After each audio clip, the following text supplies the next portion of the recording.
السلام علیکم عزیز طلبہ کرام، آج کے اس ویڈیو میں ہم 9th کلاس کی اردو کا ایک اہم سبق جسے سبق پنچایت کہا جاتا ہے، جس کے مصنف منشی پریم چند ہیں، اس سبق کا دوسرا حصہ ہم اپنی اس ویڈیو کا حصہ بنائیں گے کہ جس میں الگو چودھری بیلوں کی جوڑی لاتا ہے۔ اس میں سے ایک بیل اس کا مر جاتا ہے تو ایک دوسرا بیل وہ سمجھو سیٹھ کے ہاتھ فروخت کر دیتا ہے۔ تو یوں الگو چودھری کو پنچایت کی ضرورت پڑ جاتی ہے، جس پنچایت کا سرپنچ شیخ جمن بنتا ہے۔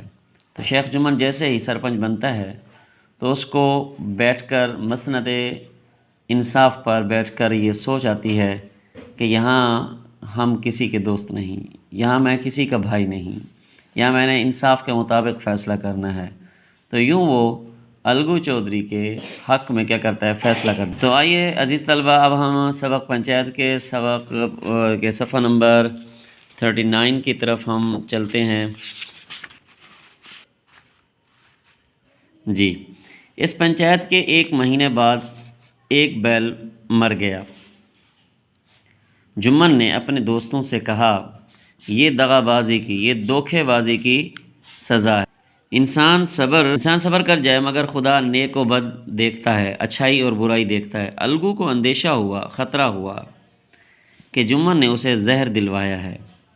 اس کے برعکس، اس کے برخلاف چودھرین کا، الگو چودھری کی بیگم کا خیال تھا کہ اس پر کچھ کرایا گیا ہے، کوئی دم وغیرہ کرایا گیا، کوئی تعویذ کرایا گیا۔ بہرحال چودھرین اور فہمین میں ایک دن، فہمین شیخ سمجھو سیٹھ کی بیوی کا نام ہے۔ چودھرین فہمین شیخ جمن کی بیوی کا نام ایک دن زور و شور سے ٹھنی، مطلب بہت زیادہ زور سے ان کی لڑائی ہوئی۔ دونوں خواتین نے روانی بیان کی ندی بہا دی۔ روانی بیان کے بولنے کے انداز کی ایسی خوبصورتی سی کہ اس کے اندر کیا ہوا کہ تشبیہات اور استعاروں میں باتیں ہوئیں۔ تشبیہ ویسے کہا جاتا ہے کہ ایک چیز کو دوسری چیز کے مانند قرار دینا، اور استعارہ کہتے ہیں وقتی طور پر کوئی ایک میننگ دوسرے کے لیے ثابت کر دینا۔ مثال کے طور پر جیسے کہا جاتا ہے کہ علی چاند ہے، اگر ہم اسے کہیں گے علی چاند کی طرح ہے تو وہ تشبیہ ہوگا۔ جب ہم کہیں گے علی چاند ہے تو وہ استعارہ ہوگا کہ وقتی طور پر چاند کو علی کے لیے ثابت کیا گیا ہے۔ استعاروں میں بات ہوئی۔ بارے جمن نے آگ بجھا دی، بیوی کو ڈانٹا اور رزم گاہ سے ہٹا لے گئے۔ رزم گاہ کہتے ہیں لڑائی کی جگہ۔ آگ بجھانا کا مطلب ایک محاورہ ہے، آگ بجھانا مطلب لڑائی کو ختم کرایا انہوں نے۔ تو بیوی کو ڈانٹا اور رزم گاہ، لڑائی کی جگہ سے لے گئے۔ ادھر الگو چودھری نے اپنے ڈنڈے سے چودھرین کی شیریں بیانی کی داد دی۔ شیریں بیانی کہتے ہیں خوش بیانی، داد دینا، تعریف کرنا، اس کی داد دی۔ ایک بیل کس کام کا؟ اس کا جوڑا بہت ڈھونڈا، ڈھونڈا کا مطلب تلاش کیا، نہ چارہ اسے بیچ ڈالنے کی صلاح ہوئی، مشورہ ہوا۔ مطلب جب کوئی چیز نظر نہ آئی، اس کے علاوہ کوئی حل نہ نکلا، تو 2 بیلوں میں سے جب ایک مر گیا تو دوسرے کو بیچ ڈالنا، فروخت کرنا، اس کا مشورہ ہوا، گھر میں اس کی صلاح ہوئی، مشورہ ہوا۔ ناچارہ کا مطلب مجبوراً، ناچارہ مجبوراً بیچ ڈالنے کی صلاح ہوئی۔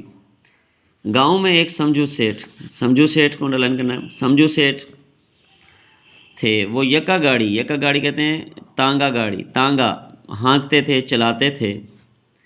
گاؤں میں گڑ گھی بھرتے، گاؤں سے وہ گڑ اور گھی، یہاں گاؤں میں گاف ہے۔ تو یہ عزیز طلبہ آپ نے یوں یاد رکھنا ہے کہ سمجھو سیٹھ گاؤں سے کون سی چیزیں لاتا؟ گڑ لاتا اور گھی لاتا، اور منڈی میں لے جاتے، منڈی سے تیل اور نمک لاد کر لاتے اور گاؤں میں بیچتے۔ اس بیل پر ان کی طبیعت لہرائی کا مطلب شوق ہوا، ان کو لالچ ہوئی، ان کو اسے لے لوں، دام کے لیے، پیسوں کے لیے، قیمت کے لیے 1 مہینے کا وعدہ لیا۔ سمجھو سیٹھ نے الگو سے کتنے دن کا وعدہ لیا؟ 1 مہینے کا۔ چودھری بھی غرض مند تھے، ضرورت مند تھے کہ اس بیل کو کسی کام کا نہیں تھا، اس کو فروخت کیا جائے۔ گھاٹے کا، نقصان کا، گھاٹے کی کچھ پرواہ نہ کی، کچھ فکر نہ کی۔ سمجھو نے نیا بیل پایا، نیا بیل حاصل کیا تو پاؤں پھیلائے۔ یہاں پاؤں پھیلائے کا مطلب محاورہ ہے۔ پاؤں پھیلانے کا مطلب اس نے کام کو بڑھا دیا کہ جہاں پر وہ ایک چکر لگاتا تھا، اب وہ وہاں پر 2 چکر لگانے لگ گیا۔ دن میں 3 4 کھیوے کہتے ہیں چکر لگانا، کہ شہر منڈی سے گاؤں اور گاؤں سے پھر منڈی، تو اس نے 3 4 کھیوے کرتے، نہ چارے کی فکر نہ پانی کی، بس کھیووں سے کام تھا۔ منڈی لے گئے، وہاں کچھ سوکھا بھوس ڈال دیا، اور غریب جانور بھی دم نہ لینے پاتا، سانس نہ لینے پاتا کہ پھر جوت دیا۔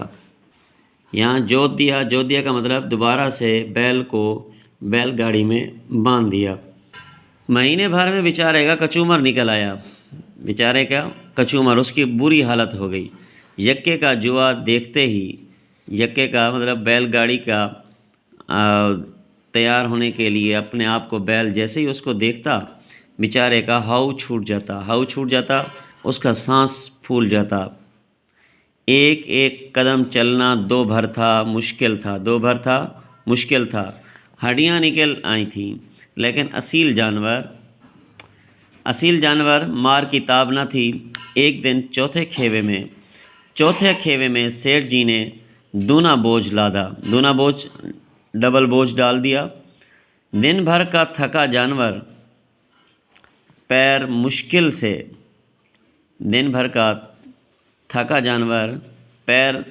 مشکل سے اٹھتے تھے، اس پر سیٹھ جی کوڑے رسید کرتے۔ ظاہر ہے جانور بہت تھک چکا تھا، چلنا اس کے لیے مشکل ہو رہا تھا، تو سیٹھ جی اس کو چلانے کے لیے کیا رسید کرتے تھے؟ کوڑے رسید کرتے تھے۔ بیل جگر توڑ کر چلا، ہمت سے چلا، کچھ دور دوڑا، چاہا کہ ذرا دم لے، تھوڑا سانس لے۔ ادھر سیٹھ جی کو جلد کہاں پہنچنے کی فکر تھی؟ گھر۔ سیٹھ جی کو جلد گھر پہنچنے کی فکر۔ کئی کوڑے بے دردی سے لگائے، بے رحمی سے لگائے۔ بیل نے ایک بار پھر زور لگایا، طاقت پکڑی، مگر ہمت نے جواب دے دیا۔ زمین پر گر پڑا اور ایسا گرا کہ پھر نہ اٹھا۔ کئی بورے گڑ اور کئی کنستر گھی کے، گڑ کے بورے اور کنستر کہتے ہیں ٹین یا ڈبہ، گھی کے ڈبے بیچے تھے۔ 200-400 روپے کمر میں بندھے ہوئے تھے، سمجھو سیٹھ کی کمر میں۔ گاڑی پر کئی بورے نمک کے تھے، چھوڑ کر جا بھی نہ سکتے تھے۔ گاڑی پر لیٹ گئے، وہیں رات گزارنے کی ٹھان لی، ہمت پکڑ لی اور ارادہ کر لیا، اور آدھی رات تک دل بہلاتے رہے۔ حقہ پیا، گایا، پھر حقہ پیا، آگ جلائی، تاپا اس کو۔ اپنی دانست میں، اپنی یاداشت میں تو وہ جاگتے ہی رہے، مگر جب پوہ پھوٹی، جب صبح ہونے لگی، جب سورج کی کرنیں آنے لگیں، پوہ پھوٹنا صبح صادق ہونا، چونکے اچانک حیران ہوئے اور کمر پر ہاتھ رکھا تو تھیلی نہیں تھی۔ ندارت فارسی لفظ ہے، تھیلی جو پیسوں والی تھی وہ موجود نہیں تھی۔ کلیجہ سن سے ہو گیا مطلب خوف زدہ ہو گئے۔ کمر ٹٹولی، کمر کو بار بار ہاتھ لگایا، ہاتھ سے ایسے دیکھنا، معلوم کرنا، تھیلی کا پتہ نہ تھا۔ گھبرا کر ادھر ادھر دیکھا، کئی کستر تیل کے غائب تھے جو گھی اس نے لدا ہوا تھا۔ سر پیٹ لیا، پچھاڑیں کھانے لگے، آوازیں دینے لگے، پریشان ہونے لگے۔ صبح کو بہزار خرابی، بہت پریشانی میں گھر پہنچے۔ بہزار خرابی، بہت پریشانی میں کہاں پر پہنچے؟ گھر پہنچے۔ سیٹھانی جی نے جب یہ المناک حادثہ سنا، خوفناک، تو چھاتی پیٹ لی. چھاتی پیٹ لی کا مطلب رونے لگیں. پہلے تو خوب روئیں، تب الگو چودھری کو گالیاں دینے لگیں. کیا گالیاں کیا کہنے لگیں؟ حفظ ما تقدم کی سوجھی، اپنی پہلے سے حفاظتی تدبیر کرنے کا نا سوجھنا خیال آنا، نگوڑے نے نکمے نے ایسا منحوس بیل دیا کہ سارے جنم کی کمائی لٹ گئی. کون سی کمائی لٹ گئی؟ سارے جنم کی. اس واقعے کو کئی ماہ گزر گئے. الگو جب اپنے بیل کی قیمت مانگتے تو سیٹھ اور سیٹھانی دونوں جھلائے ہوئے کتوں کی طرح کا مطلب اتنا خوفناک عالم میں، غصے کے انتہا میں چڑھ بیٹھتے. یہاں تو سارے جنم کی کمائی مٹی میں مل گئی، فقیر ہو گئے، انہیں دام کی پڑی ہے، انہیں قیمت کی پڑی ہے. مردہ منحوس بیل دیا تھا، اس پر دام مانگتے ہیں. آنکھ میں دھول جھونک دی، ہمیں دھوکہ دے دیا، مرا ہوا بیل گلے باندھ دیا. صبر نہ ہوتا تو ہمارا بیل کھول لے جاؤ، مہینے کے بدلے 2 مہینے جوت دو، اور کیا کر لو گے. اس فیاضانہ، اس سخاوت والے فیصلے کے قدردان، عزت کرنے والے، حوصلہ افزائی کرنے والے حضرات کی بھی کوئی کمی نہ تھی. اس طرح جھڑپ سن کر، لڑائی سن کر چودھری لوٹ آتے، مگر 150 روپے سے اس طرح ہاتھ دھو لینا آسان کام نہ تھا. تو گویا الگو چودھری نے سمجھو سیٹھ سے اس بیل کی کتنی قیمت لینی تھی؟ 150 روپیہ. ایک بار وہ بھی بگڑے، غصے میں آ گئے. سیٹھ جی گرم ہوئے، غصے میں ہوئے. سیٹھانی جی جذبے کے مارے گھر سے نکل پڑی. سوال و جواب ہونے لگے، خوب مباحثہ ہوا، باتوں کے اندر شدت آ گئی. مجادلے، بے فائدہ بات کو کہا جاتا ہے مباحثہ. مجادلے، جھگڑے کی نوبت آئی، ضرورت پیش آئی. سیٹھ جی نے گھر میں گھس کر کواڑ بند کر لیے، دروازے بند کر لیے.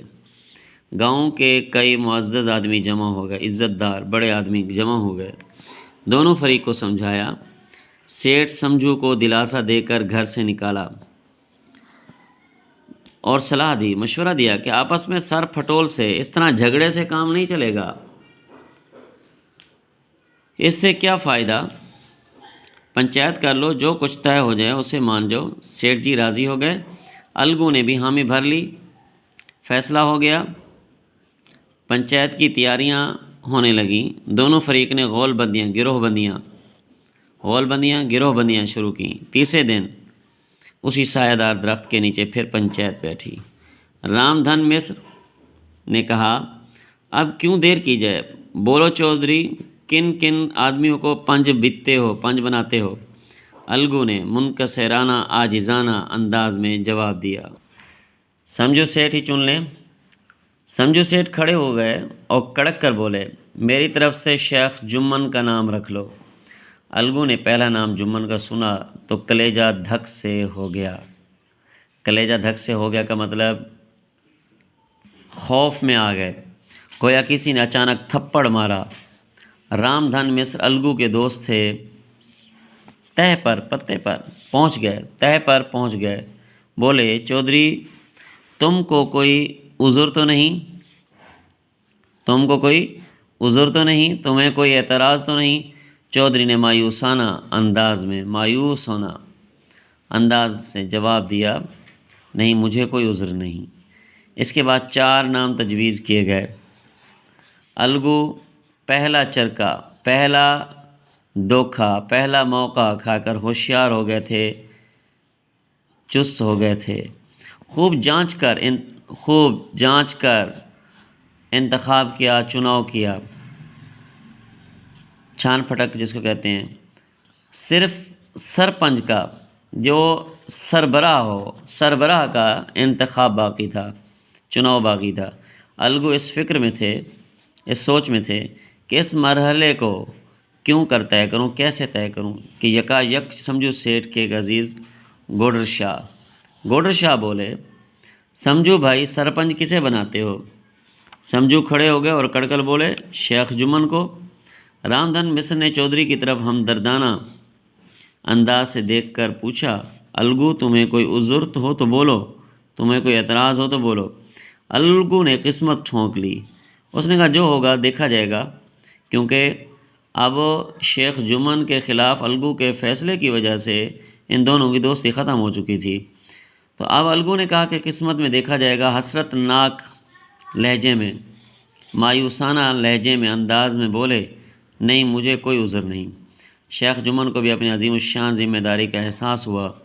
اس نے سوچا میں اس وقت انصاف کی اونچی مسند پر بیٹھا ہوں، مسند کہتے ہیں کرسی پر، مسند کرسی، اس انصاف کی مسند پر بیٹھا ہوں، میری آواز اس وقت حکم خدا ہے، اللہ کا حکم ہے، اور خدا کے حکم میں میری نیت کو مطلق دخل نہیں، بالکل دخل نہیں، حق اور راستی سے، سچائی سے جو بھر ٹلنا، تھوڑا سا بھی دور کرنا اپنے آپ کو، مجھے دنیا اور دین میں سیاہ بنا دے گا، گناہ گار کر دے گا، سیاہ بنا دے گا، گناہ گار کر دے گا۔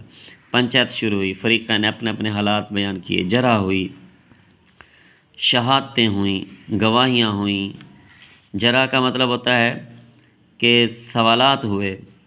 فریقین کے مددگاروں نے بہت کھینچ تان کی، جمن نے بہت غور سے سنا، تب فیصلہ سنا۔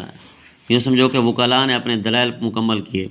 الگو چودھری اور سمجھو سیٹھ، پنجو نے، اب یہاں پر جمن فیصلہ سنا رہا ہے، الگو چودھری اور سمجھو سیٹھ، پنجو نے تمہارے معاملے پر غور کیا ہے، سمجھو کو بیل کی پوری قیمت دینا واجب ہے۔ جس وقت بیل ان کے گھر آیا اس کو کوئی بیماری نہ تھی، اگر قیمت اسی وقت دے دی گئی ہوتی تو آج سمجھو اسے واپس لینے کا ہرگز تقاضا نہ کرتے۔ رام دھن مس نے کہا قیمت کے علاوہ ان سے تاوان، جرمانہ لیا جائے۔ کس سے؟ سمجھو سیٹھ سے، کہ سمجھو نے بیل کو دوڑا دوڑا کر مارا کہ اس نے 1-2 چکر کے بجائے 4-4 چکر لگائے۔ جمن نے کہا اس کا اصل معاملے سے کوئی تعلق نہیں۔ گوڈر شاہ نے کہا، اوپر ہم نے پڑھا تھا کہ گوڈر شاہ کون ہے؟ گوڈر شاہ سمجھو سیٹھ کے ایک عزیز اس کے رشتہ دار ہیں، اس کے قریبی رشتہ دار کو عزیز کہا جائے، سمجھو سیٹھ کے دوست، عزیز قریب رشتہ دار۔ گوڈر شاہ نے کیا کہا؟ سمجھو کے ساتھ کچھ رعایت ہونی چاہیے، ان کا بہت نقصان ہوا ہے اور اپنے کیے کی سزا مل چکی ہے۔ جمن بولا اس کا بھی اصل معاملے سے کوئی تعلق نہیں، یہ الگو چودھری کی بھل منسی پر منحصر ہے، اس کی اخلاقیات پر منحصر ہے۔ یہ فیصلہ سنتے ہی الگو چودھری پھولے نہ سمایا، خوشی کا زیادہ حاصل کرنا، بہت زیادہ خوش ہو جانا۔ ایک گھنٹے کے بعد اس فیصلے کے 1 گھنٹے بعد جمن شیخ الگو کے پاس آئے اور ان کے گلے لپٹ کر بولے، بھیا جب سے تم نے میری پنچایت کی میں دل سے تمہارا دشمن تھا، مگر آج مجھے معلوم ہوا کہ پنچایت کی مسند پر کرسی پر بیٹھ کر نہ کوئی کسی کا دوست ہوتا ہے اور نہ